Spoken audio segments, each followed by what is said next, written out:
এবার শ্রীমান মহাপ্রভু ঠাকুরের কাছে সেবা দাও।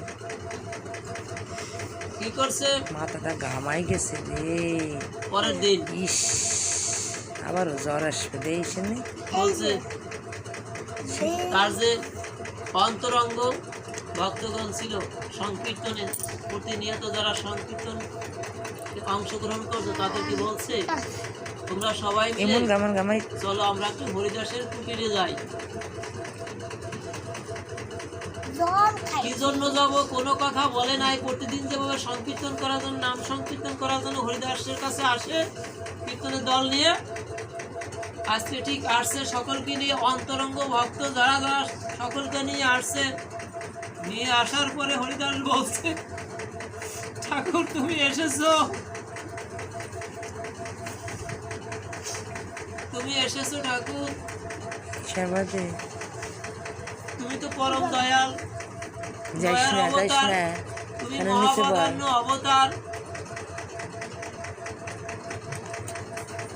আমার মতো হতভাগাকে আজ শেষ দিনে কৃপা করতে তুমি অন্তরঙ্গ ভক্ত নিয়ে এসেছো প্রভু।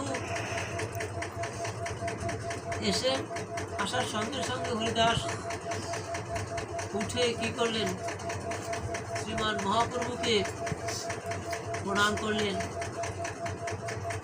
করার পরে শ্রীমান মহাপ্রভু সমস্ত ভক্তদের বলল, এই হরিদাস কি করছে, হরিদাস বসে আছে। এবার সমস্ত ভক্তদের বললো যে হরিদাসকে ঘিরে ঘিরে তোমরা নাম সংকীর্তন করো। হরে কৃষ্ণ। হরিদাসকে ঘিরে ঘিরে সমস্ত ভক্তরা কি করতেছে, নাম সংকীর্তন করতেছে। আর ওই নাম সংকীর্তন করতে করতে ওই ভক্তদের চরণে ধুলিগুলি যেন কি করছে, হরিদাসের ওই অঙ্গে গিয়ে পড়ছে, অঙ্গে গিয়ে পড়ছে। অন্তিম সময়ে এই যে ভক্তদের চরণে ধুলি নিয়ে যায়, অন্তিম সময়ে যাওয়ার সময়ে এই জগৎ সংসারে আমাদের অবস্থা তাই। এই জগৎ সংসারে যা কিছু সঞ্চয় করেছি বাবা, কিছু নিয়ে যাওয়া যাবে না, কিছু সঙ্গে যাবে না। যদি এই ভক্ত সঙ্গ কখনো করে থাকি, ভক্তের চরণে ধুলি কখনো অঙ্গে মেখে থাকি, এইটাই হচ্ছে পারের সম্বল। অন্তিম সময় সেই পার ঘাটায় গিয়ে এই একমাত্র ভক্তের চরণে, আর জগৎ সংসারে কোনো কিছুই তোমার সঙ্গে যাবে না। কৃষ্ণ এই ভবপারে পড়িয়ে এগুলি।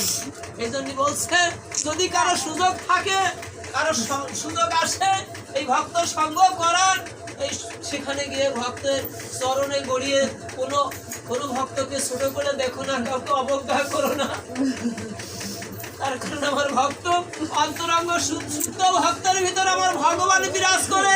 অতএব সমস্ত ভক্তের তুমি চরণ ধুলি গ্রহণ করছো, তো ভগবানের চরণে ধুলি তুমি সংগ্রহ করছো। এবার ওই যে পূর্বে কথা ছিল, প্রভু তুমি দণ্ডায়মান হবে, তুমি দাঁড়াবে, আমি আমার দেহ থেকে যখন এই প্রাণ পাখি চলে যাবে তখন বদনে যেন আমার শ্রীকৃষ্ণ চৈতন্য নাম আমি উচ্চারণ করতে পারি, আর আমার দুনয়নে যেন একমাত্র তোমার ওই বদনখানা, তোমার বদনখানা আমি দর্শন করতে পারি। তার কারণ প্রভু তুমি তো এইবার যুগল বেশে এসেছ, অর্থাৎ একই দেহে তোমার যুগল রূপ অবস্থান করছে। রাধা এবং গোবিন্দর সেই মিলিত তনু বিগ্রহ তুমি মহাপ্রভু, অতএব তুমি সেই রূপ ধরে